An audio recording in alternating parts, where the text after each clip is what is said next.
All right, welcome back to ABA exam review. This is the beginning of RBT practice exam 6. As always, we're going to go through each question together and break them down. If you're new to the channel, welcome. If you're returning, welcome back. Please like and subscribe. Be sure and check out btexamreview.com for all of our study materials, including our combo pack. As always, when you pass, please let us know so we can include you in the Sunday shout out.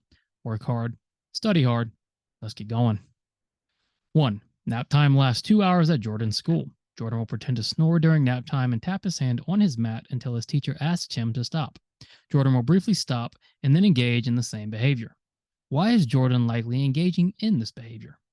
So we've got a behavior question. And when you've got a question specifically asking about someone's behavior, what you want to do first is identify who they're talking about and what behavior we're talking about.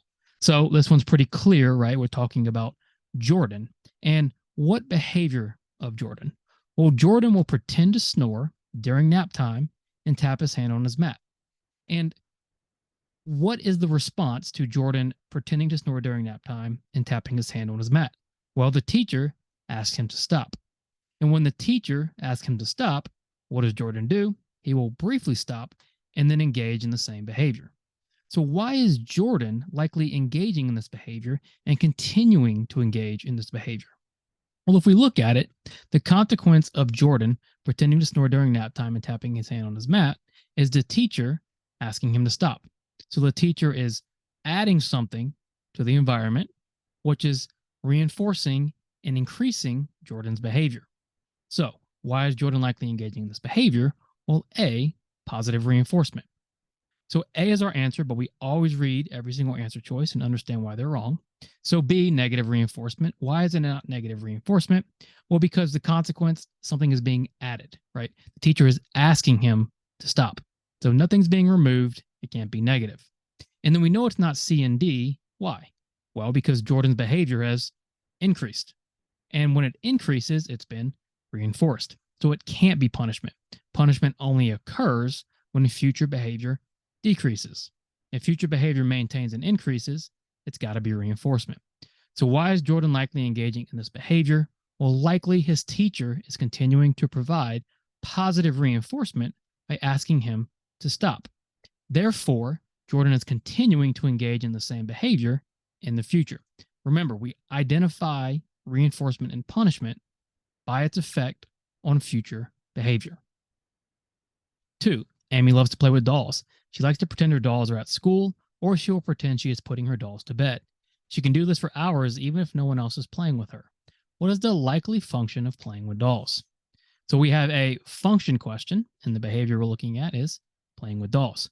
So starting with what are our 4 functions, we've got attention, tangible, escape avoidance, and automatic reinforcement. And when you're doing function questions, look for signs of automatic reinforcement first, because automatic reinforcement, sometimes referred to as sensory reinforcement, occurs when someone is alone or they're providing their own consequence. Automatic reinforcement is the opposite of socially mediated. So what are the clues here? Well, we know Amy loves to play with dolls. She pretends her dolls are at school, or she pretends she's putting her dolls to bed. Most importantly, though, in context of this question is she can do this for hours, even if no one else is playing with her. So when you start to see behaviors that occur for seemingly no social attention, or when someone already has access to their favorite tangible and it's occurring when they're alone, we've got to start thinking automatic reinforcement. So what is the likely function? A, gain attention. Well, at no point is Amy gaining attention from anybody. She's not trying to gain attention from anybody. And in fact, she's engaging in this behavior even when no one else is around or playing with her. B, gain tangibles. Well, she's already got her dolls. Nobody's giving her any additional tangibles. She's already got what she wants. C, escape or avoid. Well, she's not escaping or avoiding anything because she's engaging in her preferred activity. She likes to do this. She's not attempting to escape or avoid anything. She's just playing with her dolls. So it's likely this is going to be automatic reinforcement. There's nobody else around, so and yet she's still continuing to engage in this behavior. She's delivering the consequences herself. That's what makes this automatic reinforcement, sometimes referred to as sensory reinforcement. 3, Bobby is a great chef. He can saute, fry, bake, or grill anything to perfection. In behavior analytic terms, Bobby possesses what relative to cooking? So we're looking at who? We're looking at Bobby, and we're looking at all of his cooking prowess, basically, right? And so we're looking at describing cooking in behavior analytic terms. And that's very important because it's very important that you're starting to use the terminology you're learning as you prepare for the exam. We're trying to get rid of things like thoughts and feelings and emotions and these subjective ideas describing behavior. What we know about Bobby is he's a great chef. He can saute, he can fry, he can bake, and he can grill. He's got all these different things he's able to do. And so in behavior analytic terms, what we would describe that as, what does Bobby possess? A, significant ability. Well, maybe, but if we're going to describe it in behavior analytic terms, we're not going to say significant ability because one, it's not one of our technical terms, and two, it's subjective. How do we define ability? Same thing with B, significant talent. Talent is subjective. How do we define it? How are we going to measure that? What we can say, though, is Bobby has a large repertoire. And what is a repertoire? Well, it's just a collection of behaviors. They can be positive behaviors. Bobby has a large repertoire of cooking, sauteing, frying, baking, grilling.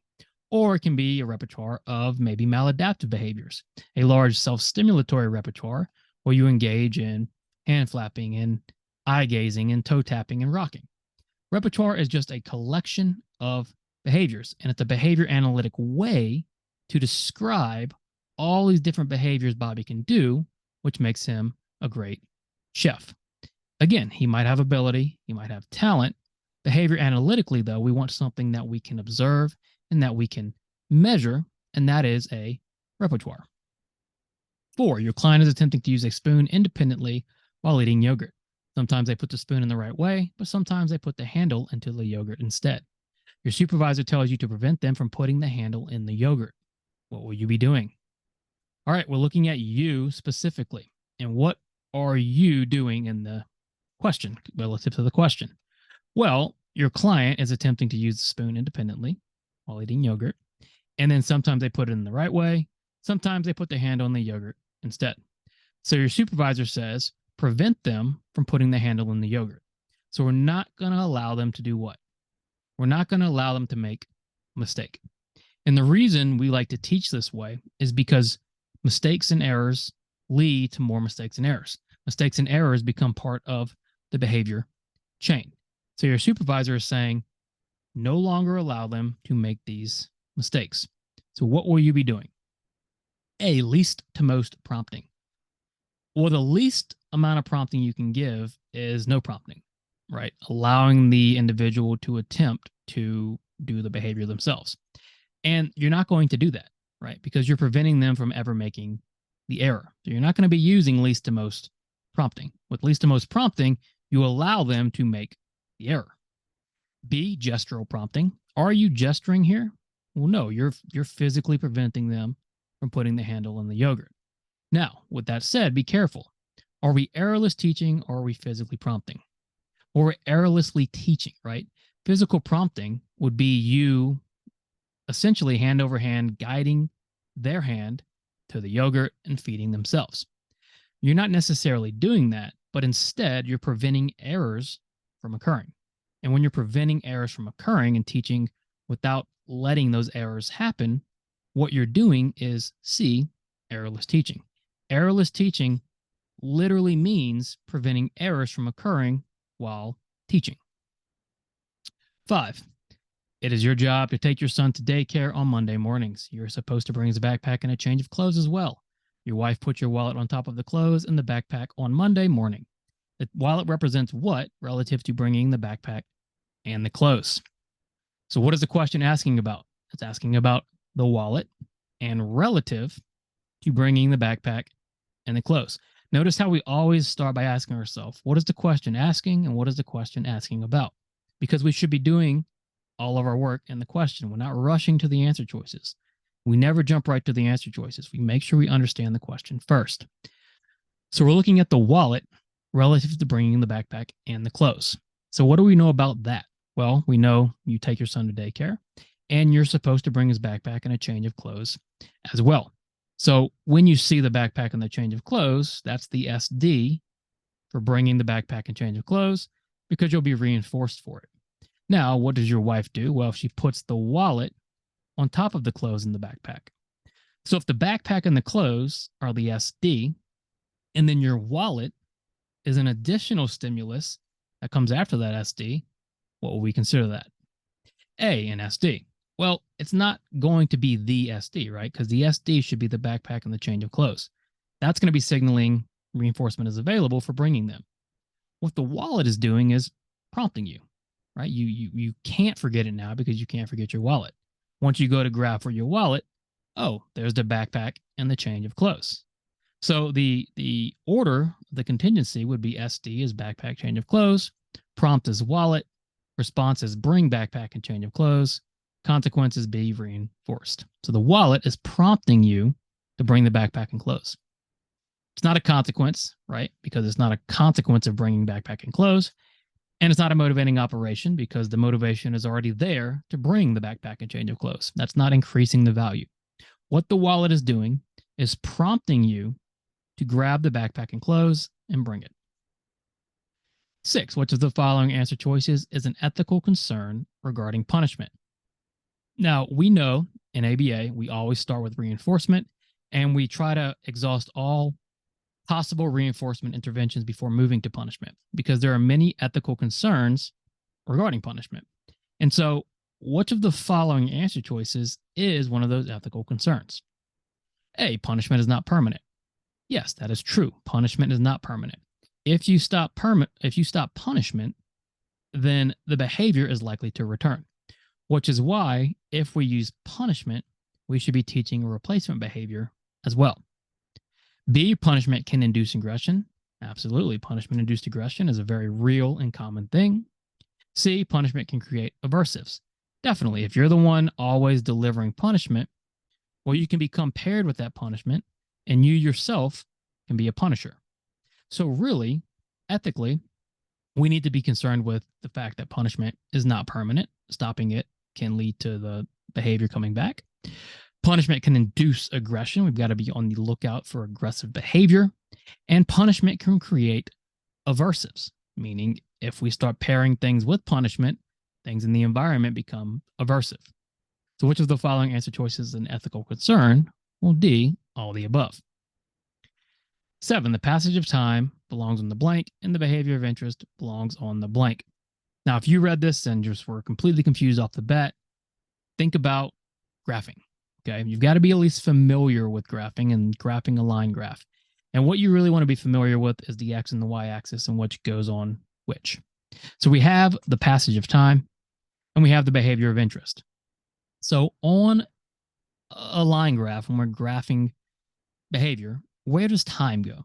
So that's hours or sessions or days or minutes. Well, passage of time is going on the x-axis, right? That's going to represent the passage of time.